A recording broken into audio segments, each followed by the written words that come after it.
So good morning guys, welcome to day 2 where we ride to Mysore. We've still got a big ride today. Let's get these bikes fired up and let's get riding.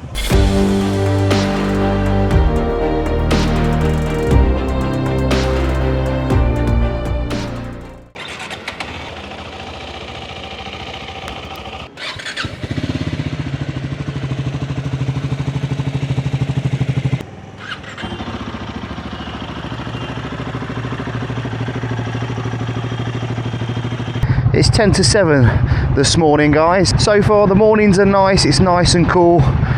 Although I've just been attacked by the mosquitoes as I've been loading the bike up. Are you ready? Let's go.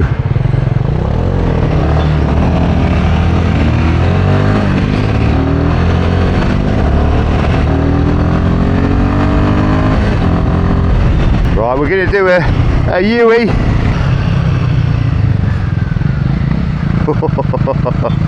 It's like a knee down job. The hotel we stayed at last night was absolutely superb. This big white one here, amazing comfortable beds. So the bike's reading the air temperature of 23 degrees already this morning. And like I said, it's all about having the right clothing on.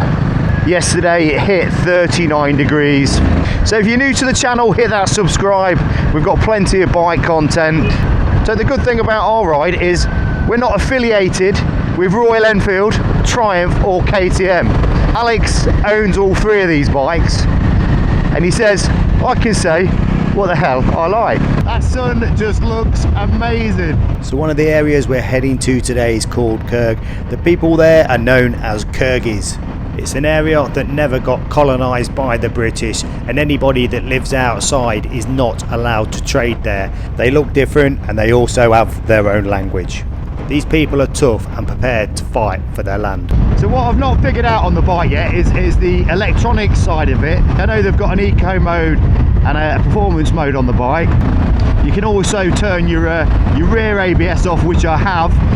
There's a couple of different screen settings. Whoa, you do hit a few bumps in the road. What I was trying to do is reset the trip this morning, and I was pressing all the buttons, and well, I never figured out how to do it. I'll have another play around with it later on this evening. You can't really do it on the fly, that's the thing. It's just, you've just got to be focused on the road. I mean, check out this scooter. It's absolutely bonkers what you see people carry on their bikes. Imagine going to work like that every day. Guys, this is a dosa, South Indian, very famous South Indian food. Yeah. Thank you. Yes, the first time I've ever eaten a dosa. I mean, it's got a little bit of a kick to it, and it comes on the plate and it is absolutely massive. It's about 18 inches long and got like a potato spice inside of it. Certainly a good kickstart for the morning. And this guy here, he's the one making the chai, the tea. Right, so let's press on. So yeah, you've only really got kind of 3 buttons. On the right here you've got a mode button, there's another home button at the back there, and then a little kind of joystick here, and trying to reset the trip. Normally you would just hold the button in, but yeah, nothing, so I'll try and figure that one out later. I've got the dash set to auto, where it illuminates when you go through the darker bit, so at the minute it's kind of illuminated, but yeah, it looks nice and clear. If you hold this M button for a few seconds, it brings up another dash like that, where you've got your fuel gauge at the bottom. But yeah, I actually prefer the other one.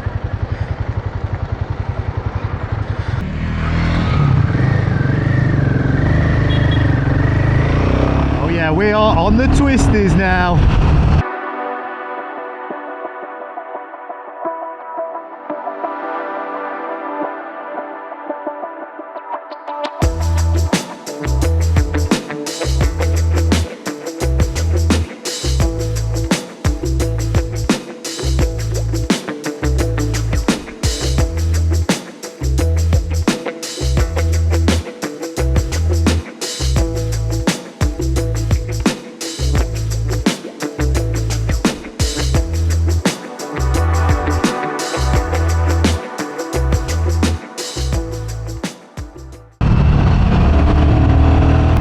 it's got that more brake horsepower, more torque. You don't need to be up and down the box so much. I mean, this is literally in third. We're going around the hairpin turns. I open the throttle and it's just got that bigger rev range now.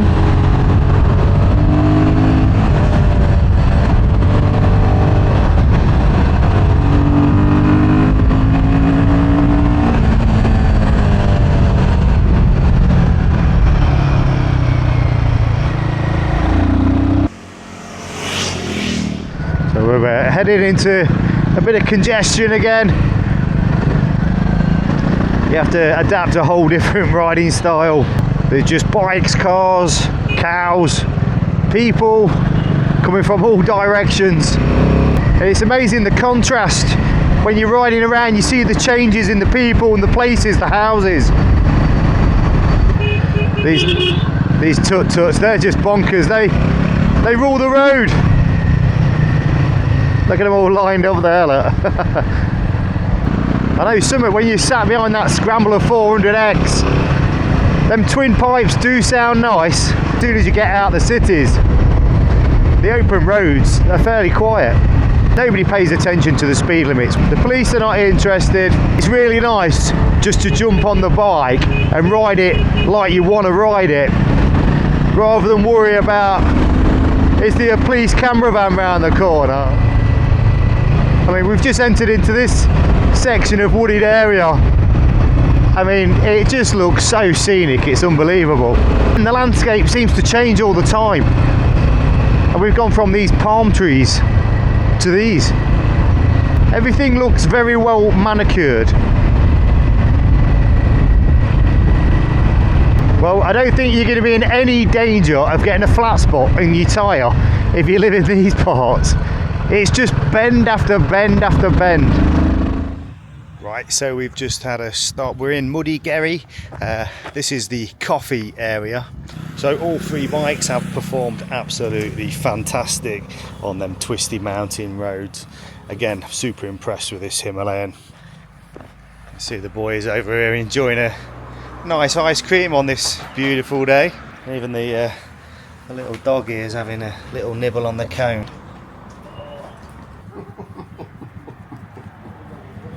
Right, so that's our little ice cream stop done.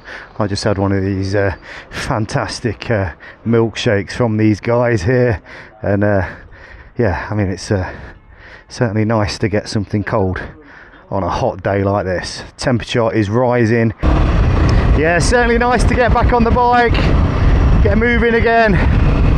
Talking of moving, there's another cow. So these roads have been absolutely fantastic. I mean, certainly when you get on that throttle, the bike gives a nice growl to it. This bike does vibrate quite a bit when you get to about 7,000 RPM. But you don't need to really rev it out to that much.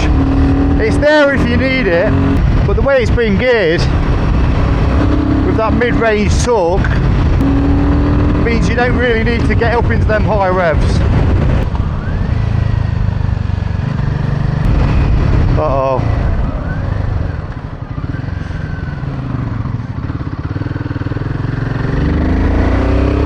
When you're braking into the corners, you don't feel like the bike wants to stand up.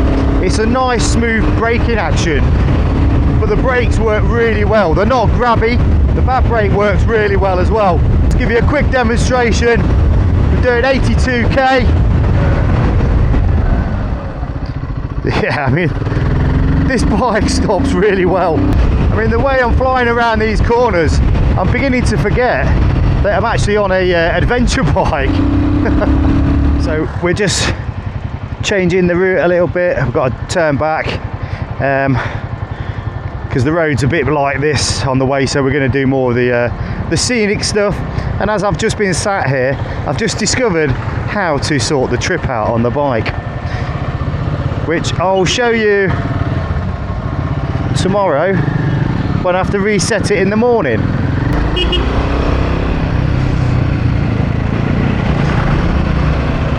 That looks a bit tight. That definitely looks tight. Oh, Yeah, you are going to get squashed in there. No room on the left. Uh-oh. Whoa! Yes, Royal Enfield, you have the power. Coffee cups and cigarettes laying around the room. I don't mind a little mess, just wanna stay with you, and we'll do anything that we want today. Won't be scared of falling down no more. So take me away to some other place. Don't wanna wait.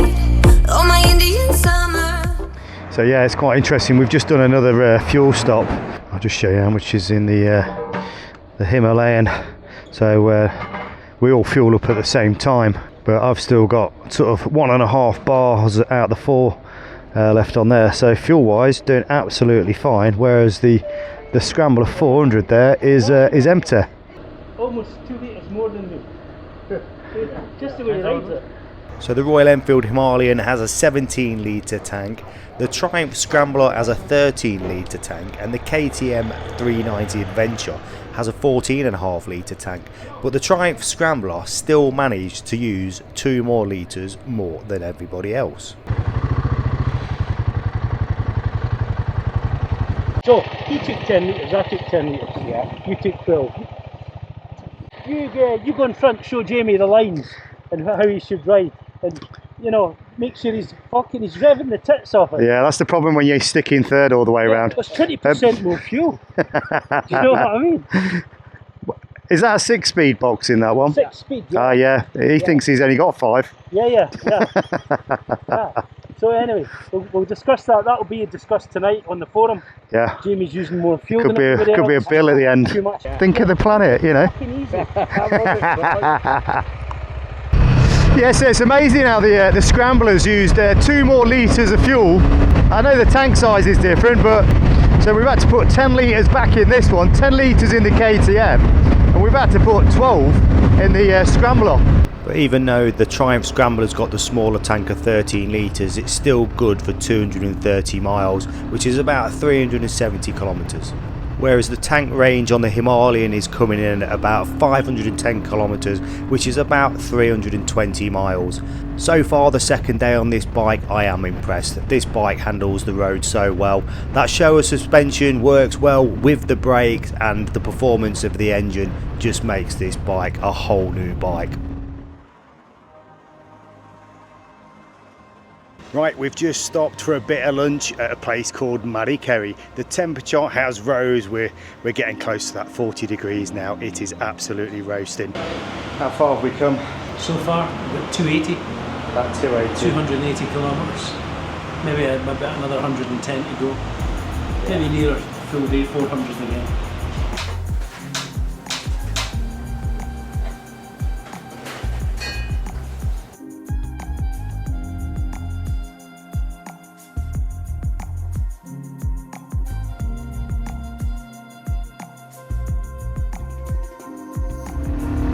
After being fed and watered, we're back on the bike. For the final leg, we head to the majestic city of Mysore.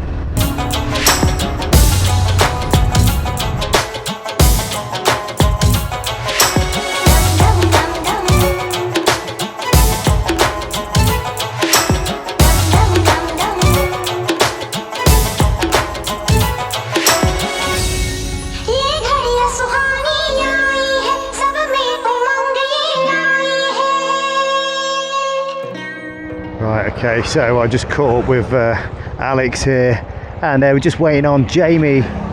We all got split up for a bit, but it was pretty much one straight road for this bit. The problem is sometimes when you overtake a truck and somebody's pulled in to wait for you, that you don't get to see him. But yeah, Alex has just spotted him.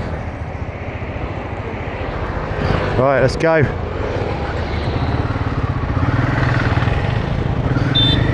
Watch out for old Daisy.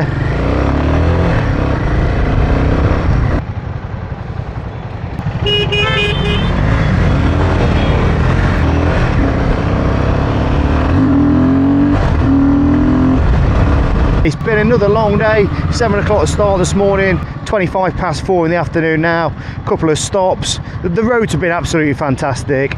This bike's performed absolutely brilliant. I think I've got one more ride tomorrow, and then it looks like I'm going to be jumping on one of these other bikes. So hope you like the video, guys. Don't forget, if you ain't subscribed to the channel, please do so, and I'll catch you in the next one.